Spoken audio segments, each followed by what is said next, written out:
don't think I need to go into those details. Then tell me this, when did the rain start beating your friendship? I did not necessarily find William Ruto. When exactly? It's not friendship, Lily, but we went into a covenant with the president. And the president was here many times, here in this house, down, beaten, harassed, frustrated, and he would come here for comfort. And my wife would pray for him, and we went a long journey from 2018 all the way to 2022. And I believed him and I trusted him. And since I'm a man of honor, I took his word for what it was. And we agreed many things, but we never wrote anything down. And that is a mistake that I made, that I regret today. And my community, the Mount Kenya people, regret today. But they have forgiven me because William Ruto is very deceptive. To deceive Rigathi Gachagua is nothing because he deceived bishops, reverends, pastors, everybody, all of us, our own community. A very respectable community were deceived by one man. So I fell for it, and we agreed many things. And I went into it blindly. But as soon as we came in, the man changed completely. And all the things we had agreed, he became very arrogant. He said he's president. He said he'll do whatever he wants. And I can tell you where I started finding things are not right is we had agreed on several portfolios for my people because we had agreed, much as I'm a national leader and I'll be your deputy to assist you to manage the affairs of this country, I'll protect the interests of the Mount Kenya people in your government because they have elected you and they give you 47% of the vote, and it was agreeable. And all the things we had agreed in terms of portfolios, interior, agriculture, water, lands, finance, he honored all those things.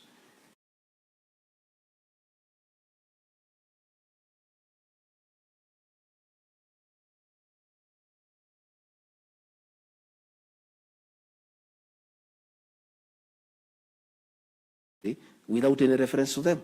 And I realized he had conned me and the community. So that's when the issue started. That is one of the issues. Okay. Number two, he keeps on saying people are tribal. He has accused me of tribalism. When we were appointing PSs, I asked him, since I was a public servant for a long time, we need institutional memory. These PSs are civil servants. Much as they served Uhuru Kenyatta, they are career civil servants. Mr. President, why don't we retain several of them for continuity instead of bringing everybody who is new? He said, no, hiyo watu wa kwende, hiyo ni watu ya Azimio na watu ya Uhuru. But there were some PSs who were retained. No, let me explain. Let me explain, that's where I am. He said, wa kwende hiyo watu, sitaki kuwaona. We'll get our own people, they will learn on the job. I said, Mr. President, we are new, me and you, we have just come. If we have new ministers, we have new PSs, the country must continue. Why, please, from my people, from my community, the region, I have 5-6 people I would like you to retain. And for you, as you can retain what? He said, no, then we are, okay, he overruled me, I kept quiet. Then we worked on it, and we agreed on the list. And we got all new people, okay? And I went home. All new people? All new people. In agreement between me and him. Okay. I came here. At 7, the list had changed. From his community, he retained 5 PSs. From his community. He retained Bedio Kipsang.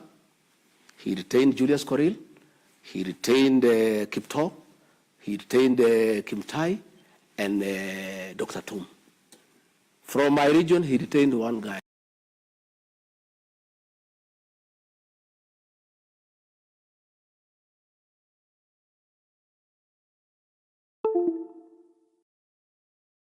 called Hinga.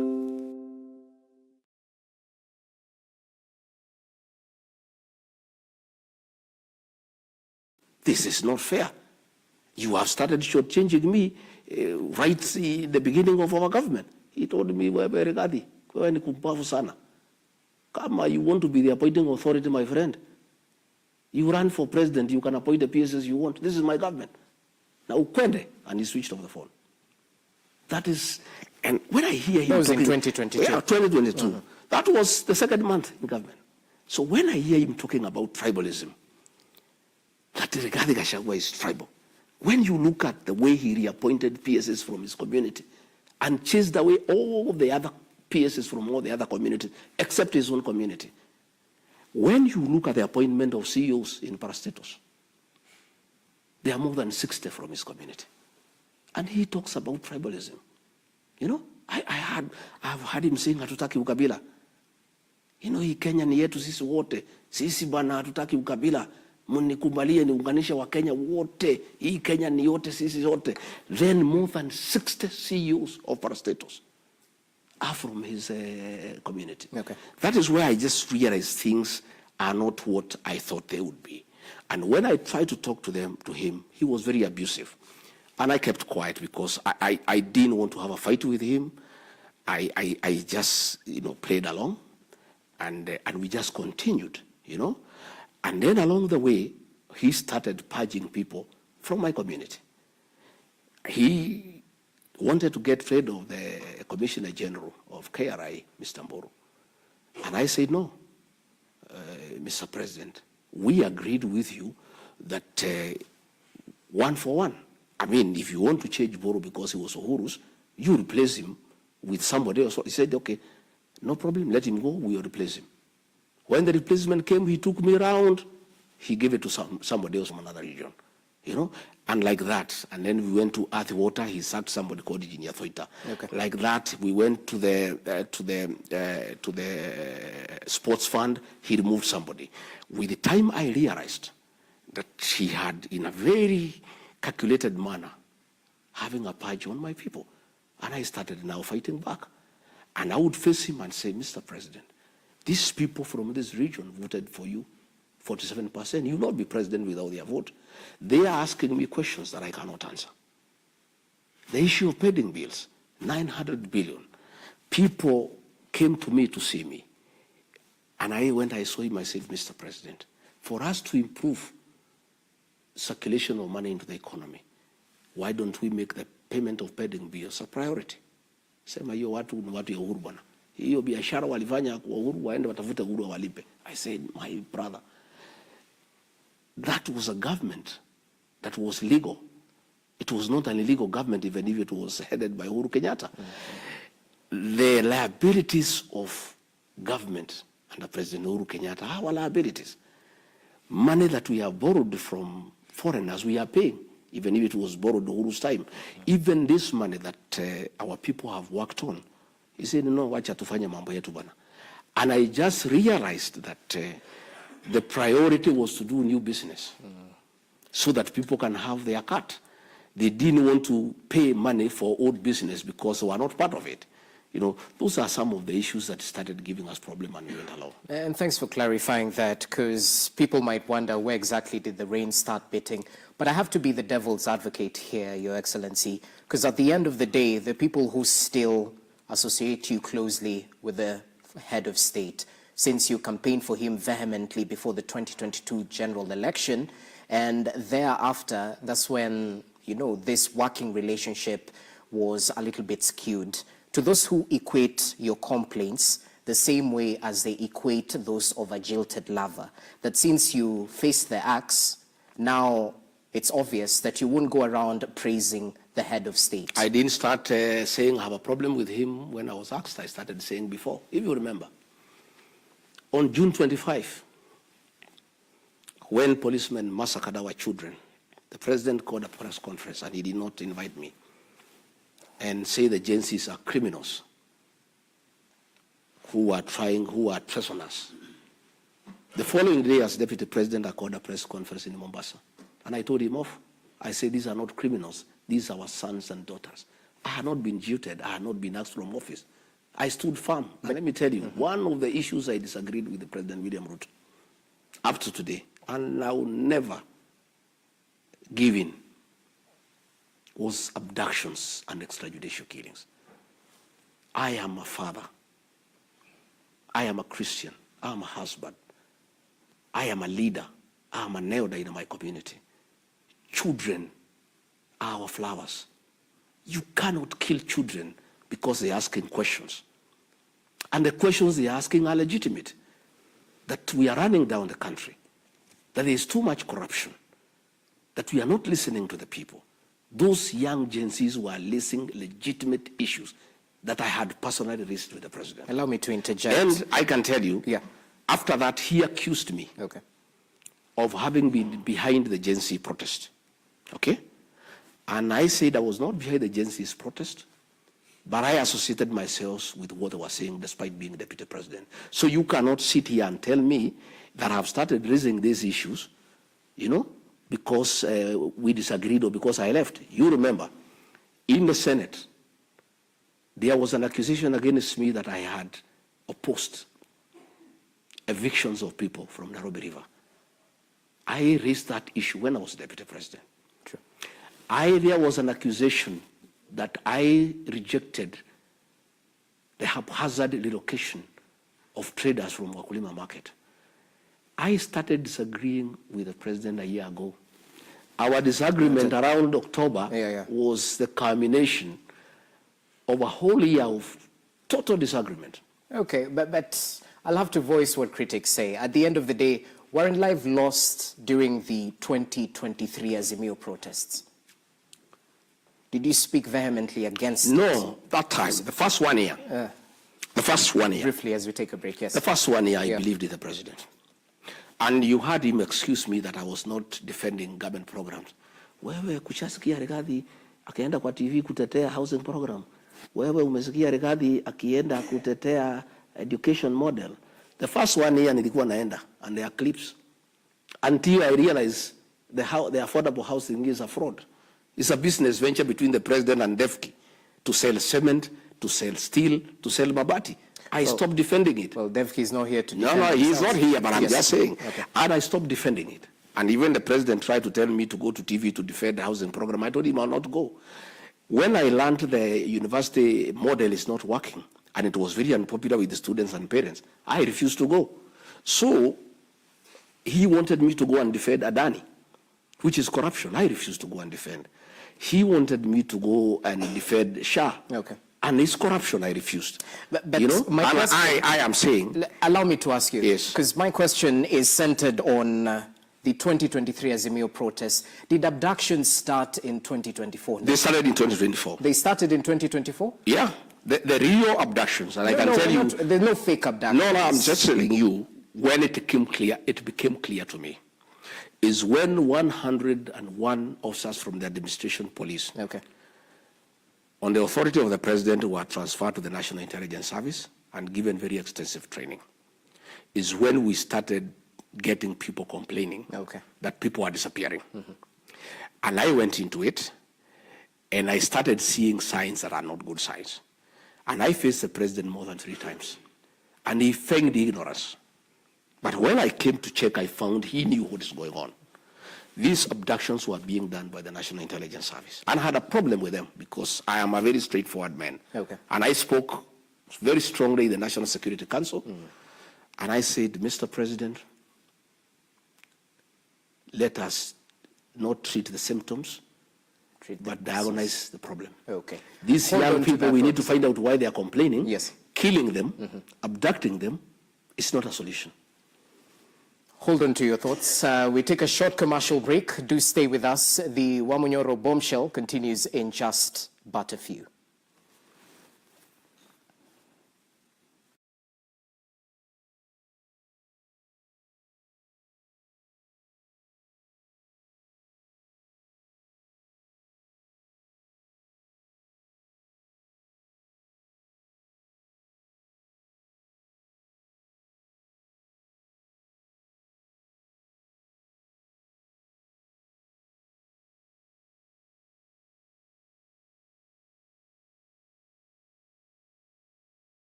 And we met, we discussed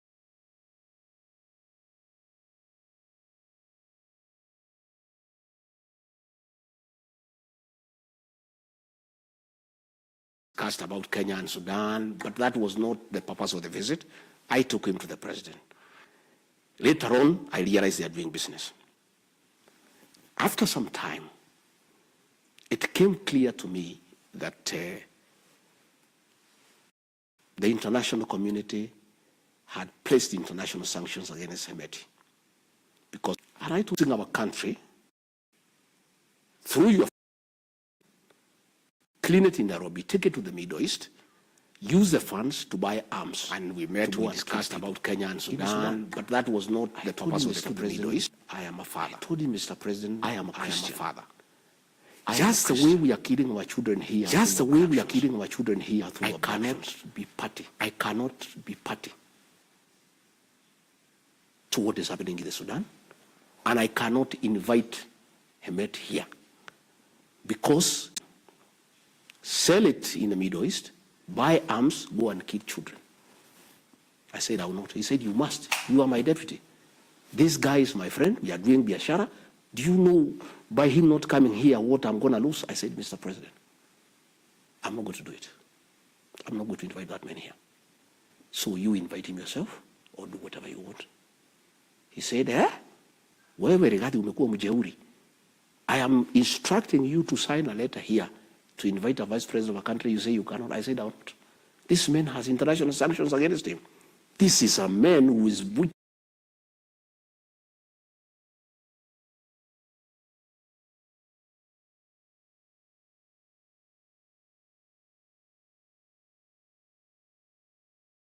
Mr. President, I'm a Christian.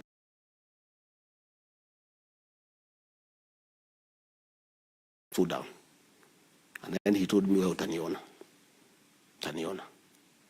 I am tired of you. You are a very difficult character. You are the worst mistake I've made in my 35 years of politics. I regret having nominated you as my deputy. You are a very difficult character. I am president. I'm telling you to do, and you say you are blackmailing me that you are going to disown the letter. I refused. I want to say this. For the deaths occurring in the Sudan, the real commander of RSF is not Hemeti, it's William Ruto, because for a movement to succeed, it needs money. The money from gold is being cleaned through Kenya to buy arms, to go and kill women and children. And you know my next question would be to substantiate these claims. But I'm saying this guy was here, his movement was here the other day. That's in the public. Listen, no, I'm asking you. This man is international sanctions against him for genocide. True. He has been given a safe haven in Nairobi. He was here forming a government in KICC. That cannot happen without William Ruto. And I want to tell the international community. But the claims of doing business. No, everybody knows that he is selling gold through Nairobi. You may pretend not to know, or I'm not pretending. Don't shoot the messenger. Everybody knows. I'm just trying to find out. Everybody claims that the president is doing business. Everybody knows that why William Ruto is having relations with Hemeti through Nairobi is for the gold business. And the gold business, the proceeds are buying arms to butcher children and women. And I want to ask the international community, I want to say I'm available to give evidence, and I want to tell the international community, it is pointless to levy sanctions against Hemeti. The person you need to levy sanctions against is William Ruto. And this thing of Sudan will be sorted out, because if there are sanctions against William Ruto, he'll stop entertaining Hemeti. Gold will stop being processed in Nairobi. There will be no money to buy arms to go and kill children and women. Number two. How is this gold being cleaned in Nairobi? Because unless you were party to it, that's what I'm trying to find out. I was deputy president. So should we treat it as allegations? I was deputy president. Okay. I know what goes on in this country. I have a lot of information. Even today, when I'm out of government, I have serious networks within this administration. There is nothing that goes on that I don't know. Okay, we'll treat it as allegations. Again, another issue is Kosovo. Yeah? Very senior officers from the Ministry of Foreign Affairs came to see me because it had become apparent to everybody. Nobody in the cabinet can face William Ruto. I was the only person. So what was happening is that where people felt things are not going well, they would come and see me. They told me that internationally it is unwise for the Kenyan government to acknowledge or recognize Kosovo, and that will create us problems internationally. And they say, we want you to talk to the president, because none of us can talk to him because he's adamant that we need to recognize Kosovo and it will create us international problems. And I went to see the president, and I said, Mr. President, senior officials from the Ministry of Foreign Affairs have come to see me over this matter. And he was mad. He was in a rage. He wanted to know who they are. I said, I cannot tell you because you will fire them.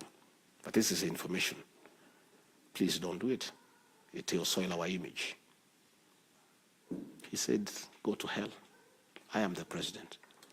I make decisions in this country. And if you don't like it, you can quit this government. And regarding, please, keep off foreign affairs. I said, Mr. President, these are concerns that have been raised to me. This is about our image internationally. Yeah? And I think it is only fair that you listen to me. Only for me to come and realize later that the president and the president of Kosovo are having a business deal in Mombasa, over a hotel in Mombasa. Which hotel is this? Let me give you the name. It's just it's escaping my mind. Okay. It's escaping my mind. And so, because of commercial interests, by the president, commercial interest by the president, as a country now, you have heard what has happened. Zambia is up in arms. Moscow is up in arms.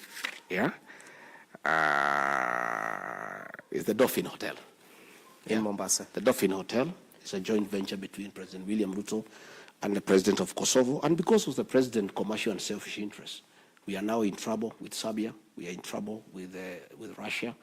I mean, this is not right, you know. And he really hated me for raising that matter. Okay. And he was very bitter. Again, you know, he's also interfering with the DRC. And I can confirm that he is creating problems in the DRC through involvement with M23 because of his interest in gold business in the DRC.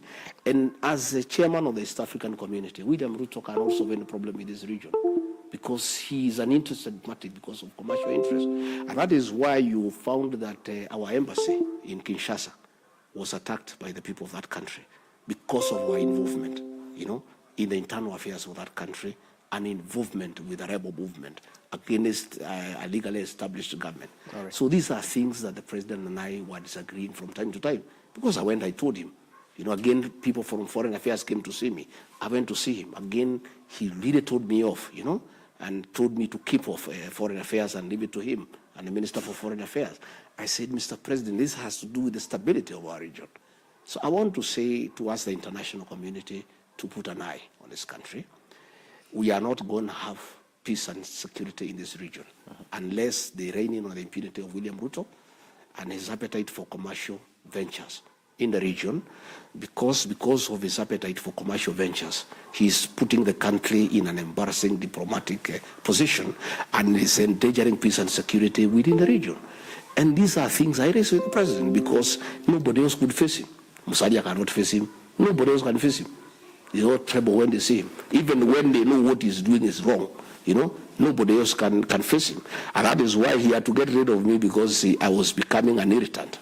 You know, every time there are issues, I raise it with him. Okay. And yeah. So you've mentioned Dolphin Hotel, and we'll definitely try and look up at the ownership of that hotel. Oh, you'll never see it. It will be hidden. There's a lawyer called Adil. He'll have fixed fixed the proxies. You will never get to it. But I've told you, let the president tell us that the president of Kosovo is not involved in that venture. Okay, and just to clarify, the DRC embassy was attacked due to the president's statement when he said he had called Macron the president from France. The real thing is his involvement. The real thing is his involvement in matters DRC and his dalliance with M23. Where's evidence? At the end of the day, I'm a journalist, so I'll have to try and. You need to dig a little bit further. I've given you the angle. You need to do a bit more investigative journalism, and you'll come and tell me what I'm telling you is the truth. Okay, so in retrospect, because you seem to corroborate with what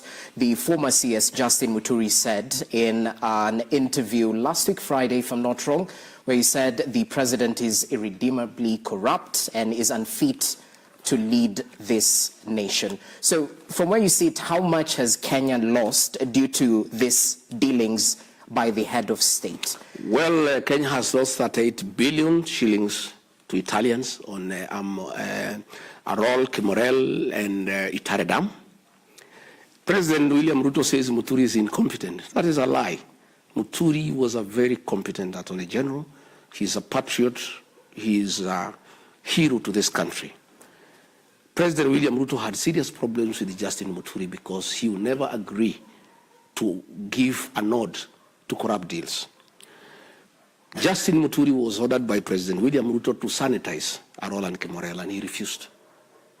And the president said the case between us and the Italians, we had a very weak case. And he told the president, no, we have a very strong case because these people never delivered anything, but they were paid 38 billion shillings. So we have a strong case. He said, no. The criminal charges against those people were withdrawn by Nurdin Haja's DPP. And the president picked a team without Muturi to go to Italy, headed by his private lawyer, Adil, as chairman, Nurdin Haji and Kennedy Ogeto, to go and sanitize Arol and Kimorel. And that happened. And Muturi was not involved, and the president was very bitter with Muturi. In fact, I heard him saying Muturi is incompetent. One day, I heard something. We were in a place called Kanyuambora on the 7th of August, 2024. That is just after he had removed him as AG and appointed him as Minister for Public Service. So I heard him telling the Muslims that he had a very incompetent AG. You know, he has double speak. This is what he told the people of Kanyambora. William Ruto says different things depending on who he's talking to. When he wanted to please the Muslims of their issues, he says Muturi is incompetent. But when he was in Embu in Kanyambora, to please the people of Embu, he says something different. He says, asanteni sana watu wa Kanyambora kwa kunipatia huyu Justin Muturi. Amenisukumia sana mambo ya sheria. Sasa nimempatia kazi ya kunisimamia wafanyikazi wote nchini Kenya. He was saying how competent he is. One day, President called me and he was in a rage. Actually abusive. Wewe Rigiji, huyu mjinga, mbere huyu naitwa Justin Muturi, ni mjinga sana. Can you look for him? Umwambie, I am his appointing authority, mimi ndio rais. I've called him, I've given him instructions to sign some documents, and he's saying he cannot sign. You tell him, kama utamuongelesha Kiembu, umuongelesha Kiembu kama ndio atasikia. Ya kwamba if he does not execute those documents, I want his letter of resignation akifika Nairobi. This is while he was AG. Yeah. I said, Mr. President, calm down. What is the problem? He said, hiyo mtu ni mjinga, mlevi, very incompetent fellow. Hii mtu uliletea, ulitoa hii mtu wapi? He was very quarrelsome. He was almost abusing me. So I said, okay, Mr. President, let me talk to him. I called Justin Muturi, and the number was roaming. Yeah, AG, hey, where are you? He said, no, I'm in Dubai on transit. I'm coming from somewhere. I'm on the way back to Nairobi. I said, the president has called me and he's very bitter that you are disobeying him and there are things he has asked you to do and you are not doing. Why are you disobeying the president, Mr. AG? He says, no, president has asked me to sign them documents in the lobby of an international airport. Documents I have not seen. Documents I have not verified. Documents I have not authenticated. I mean, DP, how do I sign things I don't know? And it's about $1 billion US, and these are things that I don't know. And these people, DP, I'm very unhappy. They called staff from my office. President is telling me, your people have worked on it, just sign. And nobody told me that they have called people from my office. I cannot sign. He said, the president says you will sign when you come. He said, no problem, I will sign, but I will not sign. Nikanyamaza. So nikaenda kutafuta president baadaye. Nikamwongelesha polepole nini, huyu Muturi amesema, ya bana hiyo mtu ni mjinga. That man, where did we get this man from? He's a very difficult character. And he is really, sabotaging my programs. Hii ni maneno mimi nimepanga ya climate change, and now he is frustrating, I said, okay, I left. So later on, after 3 weeks, Muturi came and see me. He said, Mutia nyumbani, hii kazi imekuwa ngumu. The thing the president was asking me to sign is a fraud. It's $1 billion that is being brought to the country without going through the National Treasury, which is contrary to the PMF Act. This money is supposed to go to the Ministry of Environment without going through the National Treasury. I have done due diligence. The owners of that farm have criminal cases against them. And there are people who are involved in money laundering. And from my investigation, this is money laundering. I'm not going to do it. So I told the president what he has said. And he was very bitter. And do you know what has happened? Since Justin Muturi refused that thing, the talk of climate change, for the last 1 year, you have not heard the president talk about climate change. That 1 year, 2023, he was talking about nothing else but climate change. It was a scheme for money laundering. We were talking about planting 15 billion trees. That deal for $1 billion was supposedly to plant 3 billion trees. These 15 billion trees was a fraud to bring in money in a country for money laundering. And since Justin Muturi, who in my view is a hero for this country, refused, you have never heard for the last 1 year, the Minister for Environment or the President talk about the 15 billion trees because it was scuttled by Justin Muturi. Again, the last one about Justin Muturi. Why he is a hero? We were in Naivasha. And again, the president was mad that Justin Muturi had refused to okay a purchase of land for industrial park. And the president, we slept in Naivasha, we were in a retreat. He called me to his suite, and he said, I want you to talk to this tribesman of yours. Na hii watu yako Rigiji wananisumbua kwa hii serikali. Hii watu ya mlima wananisumbua. Martha Koome ananisumbua, huyu Muturi ananisumbua, wewe saa ingine unaleta kichwa ngumu, niko na shida na nyinyi. Wewe ongea na Muturi, we want to buy 11,000 acres to jenga industrial park, tufungue Naivasha. Can you talk to him? I said, yeah, well, I look for Muturi. He said, no. I have told the president that it is illegal to get money from SFT. SFT is a settlement fund trust. That is money meant to settle the landless. He said it is not legally possible to use money for settling the landless people to buy land for industrial use. Yes. Again, he told me this land has not been procured competitively. I mean, how do you procure land for 8 billion shillings without any tender, without any due process? So it was single source. How do I, as AG, do that? He said, I can't do it. Okay. Again, when we were in Kakamega for a cabinet meeting, he was again mad with the AG because the then CS Health reported Muturi to the president that he has refused to sign a cabinet memo for the 4 health bills. And the health bill, and I again talked to Muturi. He said those bills did not originate from my office. As the Attorney General, all government bills must originate from my chambers, from the State Law Office. These bills were done in State House. I have no input. How do I append my signature to something I have not originated? So the fight between William Ruto and Justin Muturi is one, he refused to okay corruption. He refused to own bills that he has not originated. And he refused to be untwisted by the president to allow money laundering in the country. And to me, again, the president is calling him incompetent, the way he called me incompetent, the way he called Uhuru Kenyatta incompetent. Anybody who doesn't agree to what he is saying is incompetent. The same with the Mithika Linturi. And I had a fight with the president, myself, because President William Ruto was Minister for Agriculture during the Kibaki time. During Uhuru 1, that is the first 2-3 years, 2013 to 2016, Felix Kosgei, the head of public service, was the Minister for Agriculture. So when Mithika Linturi was appointed Minister of Agriculture, the president and Felix Kosgei were running the ministry.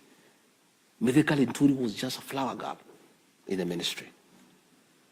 And I can tell you, they wanted to fix him about fertilizer. All fertilizer is procured at State House. Yeah? The president determines to buy from who, at how much. It is the president who does that with Felix Kosgei. So when they were trying to fix Linturi, when they brought bad fertilizer, and I'll give you evidence, the one that you want, because I think this is important. A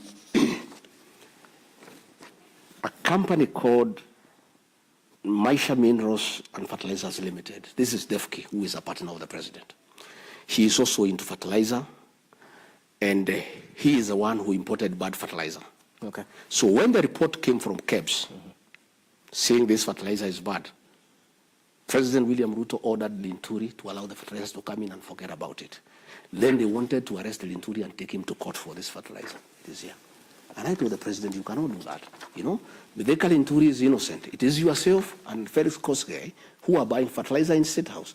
In fact, as we speak today, I want to tell the Kenyan farmers, today there is no fertilizer and the long rains are here. Because fertilizer has not been procured. Because it's the president himself who does it. He decides from who at what price. And this has taken time. Okay? All right. And again, finally, the Russian government gave us 40,000 metric tons of fertilizer. The donation. It was given to this man called Maisha Minerals by the president. And another 30,000 metric tons from Nigeria given to the same man. They blended and sold it to government. A donation from Russia, a donation from Nigeria was processed and sold to the Kenya government at the same price that we were buying fertilizer from. And I would like you, now that I've told you, go and ask the Ministry of Agriculture. The fertilizer that came from Russia as a donation, which farmers were given free of charge? The ones that came from Nigeria, which farmers were given free of charge? The president gave it to Maisha Millers, Defke, his friend, blended, packed, and sold to the Kenya government. They pocketed billions of shillings. That is why we are saying what Muturi was saying, it is true. You know, the president would speak in cabinet. Hey, mimi, sitaki ufisadi katika serikali yangu. Na mimi, I will be merciless to anybody who is caught up in corruption.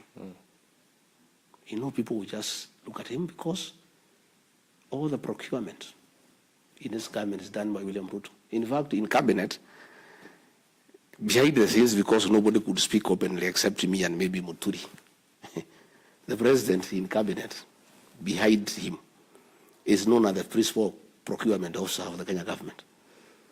All decisions are made in State House, in fact, even in affordable housing. All the contractors are decided in State House.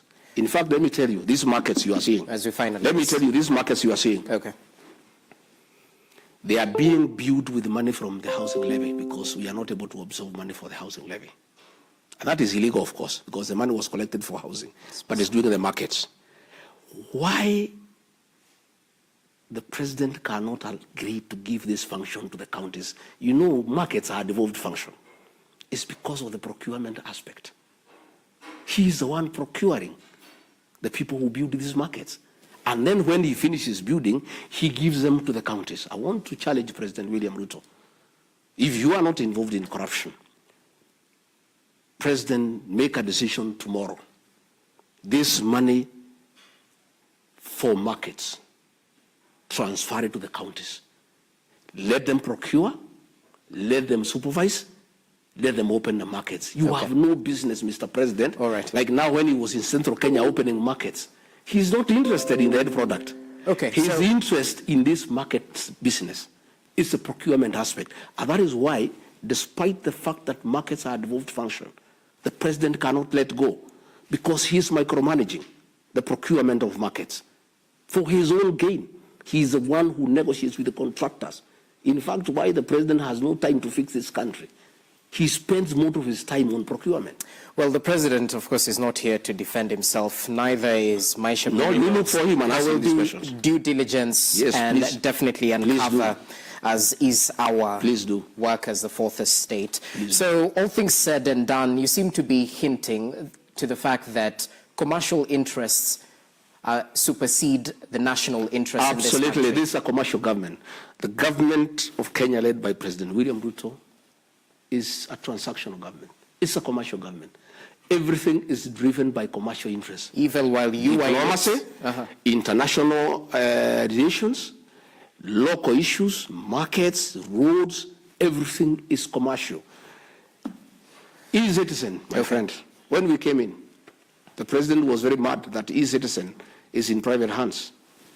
After some time, shares exchanged hands, and the president ordered that all government services be onboarded.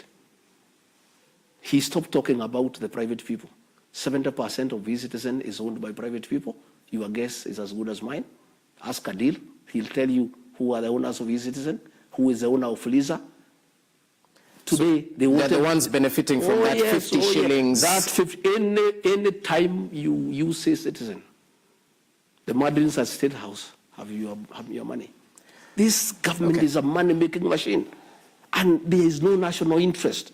There is no concern for the people of Kenya. And we may reach a point we may ask the people not to pay taxes, because it is a government, everything is an enterprise.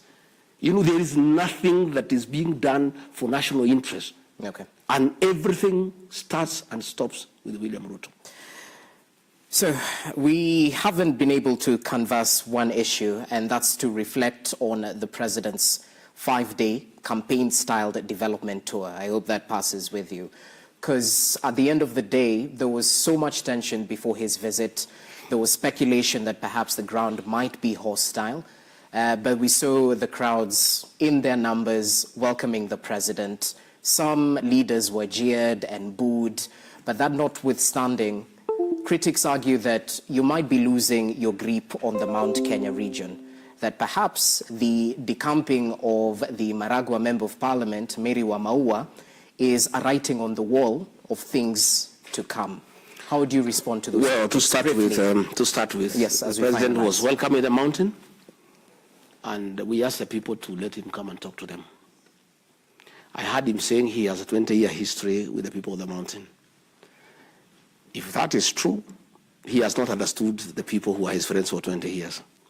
If he had taken time to understand these people of the mountain, he would know that they hate betrayal, they hate deception, they hate lies, they hate being misused. And probably he had genuine friends, they would also tell him, when those things occur, there's no remedy. But the people of the mountain are very intelligent people. And they don't fight, they don't shout, they don't throw stones. They're just nice guys. And we agreed that we have a political problem with the president, but we also are very practical to acknowledge that he is president until 2027, God willing. And we must relate with him one way or another. And in our own way, because we know how to converse. We don't do it in public meetings. We are very silent. There was an agreement and understanding among the mountain people that our relationship with the president going forward is commercial and transactional. And the people of the mountain are business people. We said if anybody has some money to bring to us, we take it, because even when you own a shop, you don't have to like your customer. What is important is if he has money to pay you.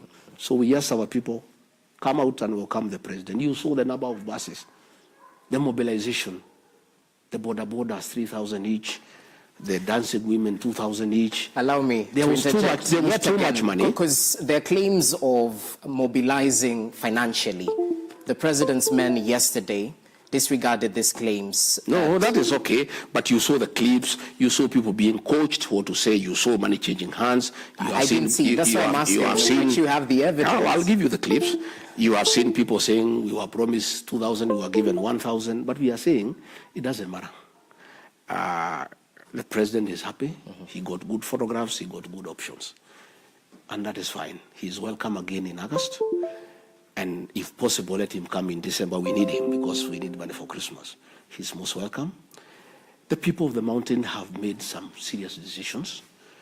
Those decisions cannot be changed. Be on record in public mentioning that president. We are not fighting. I am not fighting with the president for the control of the mountain. I heard he said he's the king of the mountain. Let him be the king of the mountain. And if he's the king of the mountain, he did not go around. He should have just used his chopper, go to the Lenana Peak and pronounce himself as king. If he wants to be the king of the mountain, let him proceed. About, I don't know, MP decamping from where? The people of the mountain don't follow leaders. It is the leaders who listen to the people and where they want to go and align. That is what I do myself all the time. So she listened to the people and decided to become. I'm saying, if that is what the people told her, yeah. That's what I'm saying. Okay. If that is what the people told her, it is fine. But what I know is that the people of the mountain are not led. They tell the leaders where to go. So if the president believes he has the ground in the Mount Kenya, he's the president. If he believes he's the kingpin of the mountain, so be it, as we are not bothered. All we know is that we have agreed on how to go politically. The people of the mountain have told me that we made a mistake to go to an election without our own political party. They have said that when on record in public mentioning to form a political party, a national one, which I have done, which will be announcing in May. That is what they have told me. Again, they have told me that they will not agree to be divided, and our vote will go to one basket. That has been agreed. Again, they have told me they are aware the president wanted to isolate us, and that is why he had a meeting in Mount Elgon, where the MP for Ebuye announced where the president was there, that they will unite everybody to isolate the mountain. They are aware of that, and therefore they have told me to look for friends, and I'm doing that, and things are going on very well. About what will happen politically, that is a story for another day. Let's keep on observing. Okay. And are we asking the president? He came to the mountain. People of the mountain welcomed him. Nobody disturbed him. Nobody jeered him. Of course, his cronies had a very difficult time in Nyandarua and Lari and Githunguri. And why they had a problem in Nyandarua, Lari, and Githunguri, those three places are unique. Nyandarua is the home of the Mau Mau struggle. Lari is where we had the Lari massacre. Githunguri is where the independent church started. That's where this struggle for independence started. The people of the mountain had a big problem with the traitors and collaborators than the white colonialists. Because the collaborators and the traitors made them suffer a lot. The people of Nyandarua and Lari and Githunguri cannot stand traitors. That is why you saw that reaction. Okay. They didn't have a problem with William Ruto per se, in terms of showing that they are unhappy. But people who have betrayed the community, the people of Lari, the people of Githunguri, the people of Nyandarua could not hide their feelings. And as we finalize on this, just briefly, you mentioned that the mountain has left the Kenya Kwanza administration, specifically the UDA party. To the rest of the country who are watching the masses and the claps and some instances of boos and jeers, does it poke holes into your submission that the mountain has truly left the mountain? I don't know. I don't be on record in public mentioning that. Even William Ruto, yes, where he sits, if he is honest to himself, he knows he was talking to his money. He was talking to his money, and a man can do what he wants with his money. He could have put the money in a big heap in State House and talked to it, or decide to take it to the people, give them, and put them together and talk to them. Fair that point. is his decision. Okay. And he can come to the mountain. The meetings will be as big as he wants. What the kind of money I am into. And therefore, I say fine. The clapping and the cheering will be determined by what he wants to invest. We are business people in the mountain. We are commercial people. Our relationship with the president going forward is transactional, is commercial. And it is him to determine that relationship for now. How he jeopardize his position on the mountain. There is only one thing that is not transactional in the mountain. The vote. That is never sold. Okay. But clapping, attending your meeting, saying sawa sawa, that one is, those are services that are freely available to anybody. Well and good. As we finalize this chaos that erupted at a church service in Mwiki just yesterday, where you were in attendance, we saw a group of unidentified men storm the sanctuary, briefly halting the event, and they were demanding payment from you. Yes, nobody was demanding payment.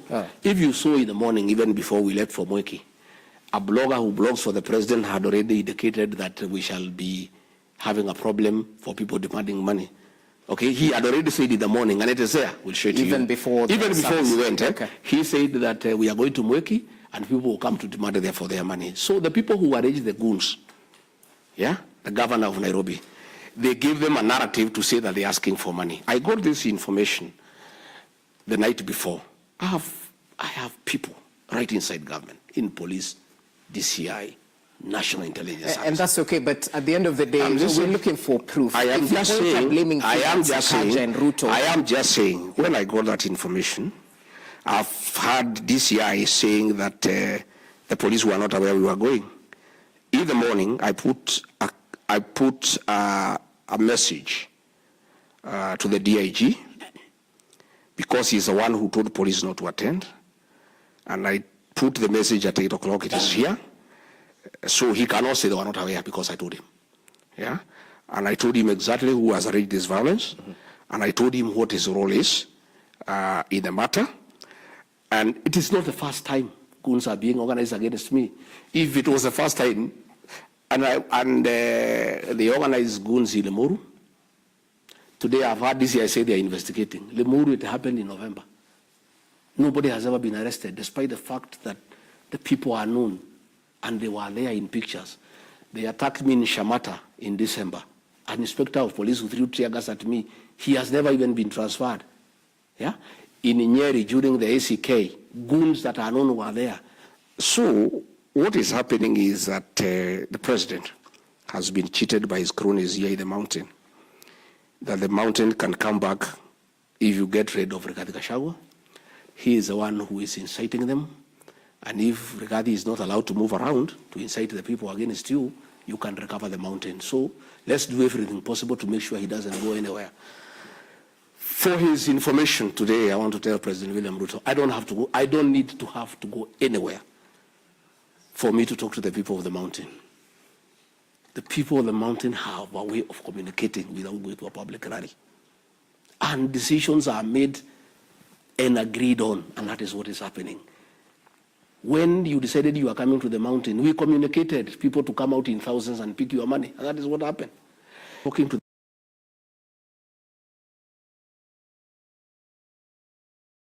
the mountain people without going there. Probably he can lock me out of the rest of the country because I don't know how to communicate with those people. But for the mountain, it's an exercise in futility. Okay. And I said, when I was told, the people who told me were advising me not to go. They told me the gangs there will kill you. I said, I will not cancel. If they kill me inside the church, because I'm a member of PC, I'll be a martyr. And I'll go straight to heaven if I'm killed in church. And I said, I cannot run away. I'm not a coward. I'm a son of the Mau Mau. And when they came, I want to thank the Christians. The men did what we do in our community. They rise to defend the women and the children. The women and the children's comfort for safety, but the men joined with my people, fought off the criminal gangs. So to the naysayers who might argue that, and of course, chaos at the pulpit is unfortunate and something to be frowned upon. Not even at the pulpit, anywhere, generally. Chaos are unfortunate. Yes. So to those who might push a narrative that lightning just doesn't strike the same place twice. Perhaps this is something set up to bring out the emotions of voters, to sort of bring the empathy, to those who might say that this was stage managed. That is a narrative by the government, and it's a stupid narrative. It cannot go anywhere. When we were attacked in Limuru, it was in broad daylight, everybody was there. They almost killed me in Limuru. When I was attacked in Shamata, everybody was there. President William Ruto used to say that there are no fools in this country. I don't know at what point he changed his mind. He thinks they are fools. You cannot fool all the people all the time. People know that the government is organizing violence against me, and the people who are unhappy with what is happening in the country. But I want to say we are not intimidated. We are not cowed. We'll stand firm. I have asked our people not to reiterate, but the young people are telling me now this is too much. And that is what happened in Wiki yesterday. And much as we have told our people not to counter these gangs, I'm not sure that will happen anymore from what happened yesterday in Wiki. Okay. They'll be countered because really, if the police do not want to keep law and order, the Deputy Inspector General of Police is the one who told the police to keep off. I've heard DCI saying that they were not aware. They were told not to keep off, and they called us, policemen from Wiki. We are told not to come. So if the police do not want to keep law and order, if you want this country people to take the law into their own hands, there's nothing we can do as private citizens. Even I was told when we had this interview, the local member of parliament back home there was saying he'll organize goons to attack my Wamanyoro home to distract the attention of the people from this interview. If they want to attack my home in Wamanyoro, let them go ahead. They can touch the house. They can do whatever they want to do. My former PA, who now works for the president, was even saying that he'll organize people to attack my businesses in Nyeri town. They can go ahead and do whatever they want to do. What I know is that our people have made certain decisions. Those decisions will not be changed by them harming me, by them burning my house, by them burning my property. It will just solidify the resistance in the mountain. It will just harness the rebellion in the mountain. And the more they do it, the worse it becomes. Whatever little gain the president may have made in that trip was cancelled yesterday when Goons attacked us in charge. Okay. The people of the mountain are very Christian, and they believe in God and the sanctity of places of worship. By government sending people, and the conversation in the mountain last night was, this reminds us of Kiambaa Church. The impunity. When 35 women and their children were in a church in Kiambaa, and Goons went and touched them inside the church. And when they tried to save the children, they say, let us die, but let the children not die. They removed the children through the window. These Goons took the children back to the church and burnt them. What happened yesterday, the message it has sent to the mountain, is that the same people who had the impunity to burn Kiambaa Church and people inside are back. And we are noting, we are observing. And it has brought a lot of emotions. These are wounds that people wanted to be healed and forgotten. These are some of the things that our people had forgiven. But they have brought them back. The minute you said Goons inside a church to kill Gachagua and to kill Christians, you automatically bring the memories of Kiambaa Church and what these people did to our community in Kiambaa. Okay. Yes. Well, we'll definitely try and reach out to the Madeira Member of Parliament, Wamombi, to get his side of the story, because you've made allegations touching on him. But briefly, your analysis of the relationship between the church and the state as we finish off on this matter, because you were part of the Kenya Kwanza administration that used the church to rise to presidency. You've said previously, as you were deputy president, that the church and the state are the same thing. You take care of the same people. So do you hold the same views in regard to... Yes, we do, and that is why the church, as the conscience of the nation, must also be left to play a role. Now that the government has captured the opposition, now that the government has captured parliament, the church must speak for the people, because we serve the same people. And they also want the improvement of the welfare of the Kenyan people. So let the church speak. Let the church be allowed an opportunity to comment on what is going on. Let us not, persecute the church, because I had some politicians saying, let the church leave the politics to us. There's nothing like that. Okay. The church leads people. All these things is about the people. It's only that people play different roles, but it's the same people. Mm-hmm. The welfare of the Kenyan people is important to everybody, from the state to the church. And people must be allowed to comment freely. And what we saw yesterday is interference with the freedom of worship. Okay. And I want to ask our young people, especially from our community, don't take little money and harm your brother and sister.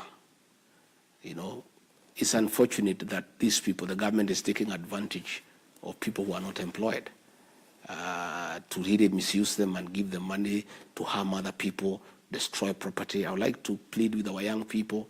Much as I know you are jobless and you are having problems, there is still an opportunity where you can earn some money without hurting somebody else, without destroying property, without creating chaos, without creating mayhem. Right. There is still that opportunity. The clarion call has been received. So, in terms of freely commenting, I'd like you to react to a comment by the CDF General Charles Kahariri, who not too long ago questioned the Ruto must go chance in reaction to the digital space being used for digital dissent.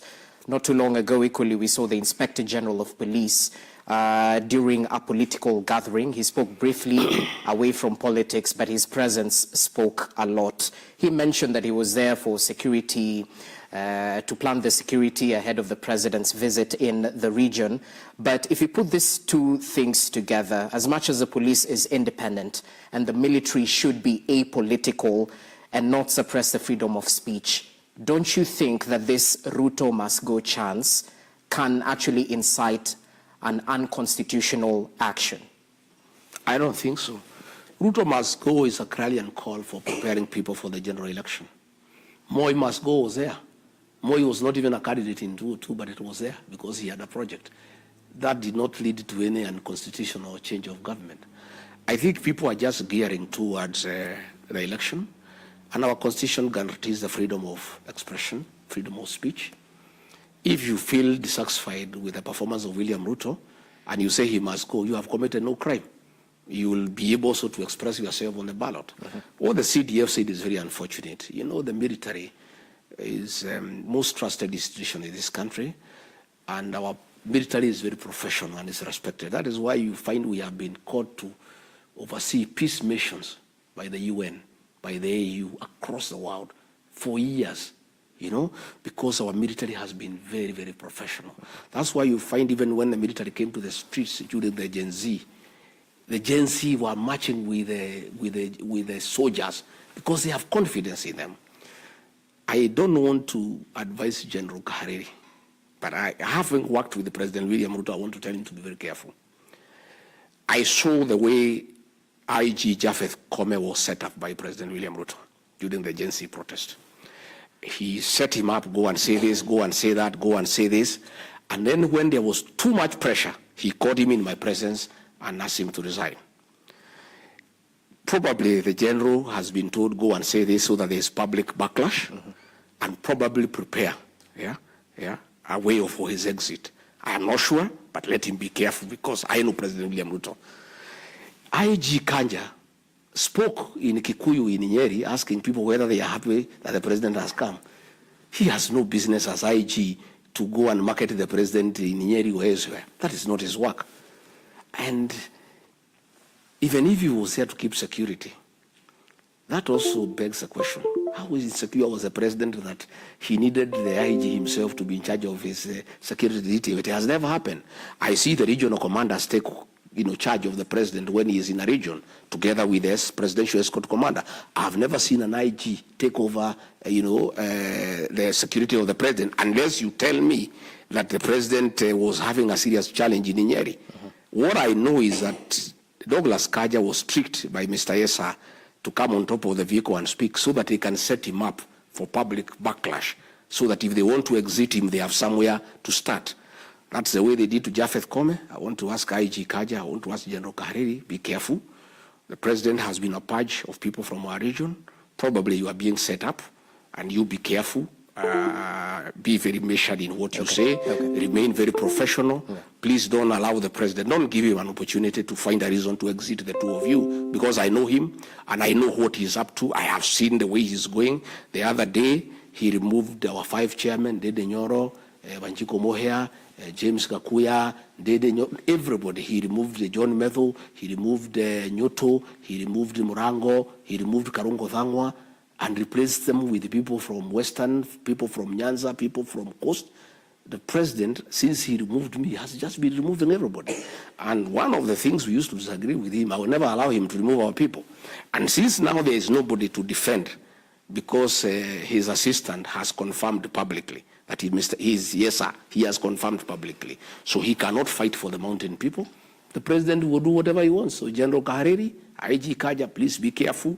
Don't set yourself up for slaughter, because I can see when I look at the public outrage, probably the president has just tricked you to make some funny comments so that he sets you up for slaughter. You know, just the way he had told me to talk about the shareholding, he set me up and then used the whole thing to exit me. So he told you to talk about it? Yeah, he's the one. He is the one who had told me, wewe, hii maneno ya watu wetu, wale walitupigia kura, wewe pigia debe, wewe pigia hao debe. Then he used the same thing to set me up. So I think General Kahariri, Kanja, I think the president is setting them up. Let them be careful. Okay. I'd like to pick a few questions from our viewers as we conclude our conversation right here. One of them being that, and I think they're reflecting from what one of the president's men said yesterday, because he was asking, how can you lead a country, yet your statements are divisive? One of our viewers is asking that he's heard so much about the mountain and not about Kenya in general. So they seem to be putting you in that tag of a regional kingpin, yet you're playing in the national politics space. Let me tell you. William Ruto is a master of false narratives. He created a narrative against Uhuru Kenyatta that he's a drunkard. He created a narrative against Raila Odinga that he's a witch doctor. He is creating a narrative against Gachagua that he's a tribalist. When I fought for Gen Zs, they were not from the Mount Kenya. You know, when I went to northeastern Kenya to give food during El Nino, those people were not from Mount Kenya. I speak for the Kenyan people. But I also come from somewhere. And there are some people who expect me to stand up for them. And again, my brother, when these people go to meetings, they say that they'll gang up and isolate the people of Mount Kenya. What do they expect me to do? They expect me just to keep quiet and let them isolate Mount Kenya? When the president is purging the people from the community, they expect me just to keep quiet and let him purge the people from the community so that I'm seen to be national? I am a nationalist. When I talk about the payslip holders, when I say the president has raided the payslip and a new administration that I'll be part of will restore the dignity of the payslip, is that about Mount Kenya? When I say Kenyans are being overtaxed, is that about Mount Kenya? You know, this brand of trying to brand me as a tribalist is William Ruto. You saw him trying with the Eden Duale, trying to create a wedge between me and the Somali community. Simply because I said, Nurdin Haji is not doing his job properly. They try to create a narrative that I have something against the Somali. Let me tell you, the Somali community and our people are one. We are business people. If you go from Thika here, Sagana, Karatina, Narumoro, Nyanyuki, Meru, the Somalis are everywhere. If you go to Isili here, the Kikuyu community and the Somali community are one, and we work together. And myself, I do business with the Somali community, you know, and there is no way the people of Mount Kenya can survive business-wise without the Somali community. But simply because I talked about one individual, they try to say that I have something against the Somali community. I'd like to assure the people of the Somali community, yourselves and the people of the mountain are one. We are business people. And by the way, the Somali community are good people. You know, they are trusted. You don't even have to write anything. These things I had agreed with William Ruto. If I had agreed with the Somali, I would not be here in this position today. They would keep their word. So that narrative of trying to say I'm tribal is William Ruto. And that is why you see, when he went to the mountain, if he was a man enough, why didn't he talk about me anywhere in any meeting? Why didn't he start in Kirinyaga or in Embu and say Rigathi Gachagua is a tribalist? He wouldn't, because the people know when you say Rigathi Gachagua is tribal, you are actually fighting the people of the mountain. All right. All right. How come President William Ruto is cheating the people of the mountain that he has a 20-year friendship with them, yet he superintended over a meeting where the Honorable Wanyama said the people of the mountain should be isolated? William Ruto was the last speaker. How come he did not admonish him and say that is wrong? And then he's here cheating the people of the mountain that he is their friend, yet he is the one who is very busy, crafting a narrative, trying to get 40 versus 1, what he did to the people of the mountain between 2005 and 2007. Because the Pentagon, William Ruto was the most active person of mobilizing all other communities against the people of the mountain. Okay. So your claims on the president's commercial interest in DRC seem to leave more questions than answers. A couple of viewers are asking that Rigathi hasn't told us who Ruto is working with in M23 because the rebel group is part of the Congo River Alliance. Is there any other president in the region that is working with Ruto to extract gold from? I'll not talk about presidents of other federal countries because it's not right for me to do so. I'll talk about my president whom I elected and whom I have a right to criticize and to tell the people of Kenya who he is. I will not talk about other presidents. I'll just talk about President William Ruto because he is accountable to the people of Kenya, I being one of them. So how is the president involved in these gold dealings in DRC? He has been having meetings with M23. And that so having meetings substantiates... What do you think, what would you be discussing? It could be a peace process. What peace process? I mean, how can you do a peace process outside the Uhuru arrangement? Rwanda, yeah. I mean, let him work through President Uhuru Kenyatta. President Uhuru Kenyatta is leading the peace process. Why is he having a parallel engagement with the M23? If there is nothing sinister. Someone else is asking, do you believe the president is sincere in sending Raila Odinga to ease the tension in South Sudan, considering that you doubt Ruto's take on Sudan? Well, I talked about the Sudan, not Southern Sudan. Oh, yes. Now he's asking. But I don't know. William Ruto are two different people. What he says in public, what he does in office, in private, are totally different things. And in fact, most people who came to the mountain, like 20%, wanted to see whether he's the same person who used to come and talk to them. Because all the things he told them, he has done the exact opposite. He went to a place there in Laikipia West to open a classroom done by KDF. But the cost of going there, 9 choppers at a cost of about 4 million shillings, more than 200 vehicles. The personnel, the per diem, the whole thing would have put up about 5 schools. People are just looking at him. He went to Nyanyuki, market, and the market was closed from morning to evening to wait for him. What used to happen during the Moi era. And he was not coming to do anything because he's not an engineer, he's not an architect, he's not anything. When he went to Meru, to open a sewage that he had opened 7 years ago in Maua, instead of going to Nithi Bridge and giving a practical solution, because that is what he promised the people. Well, he said before the 2027 election it will be done. But he had said 6 months. And he should stop telling people about to have faith in him. He made promises. If somebody, lets you money and you say you pay by this date, if for whatever reason you cannot pay by that date, you give him a good reason. But you don't get irritated when he says you are dishonest.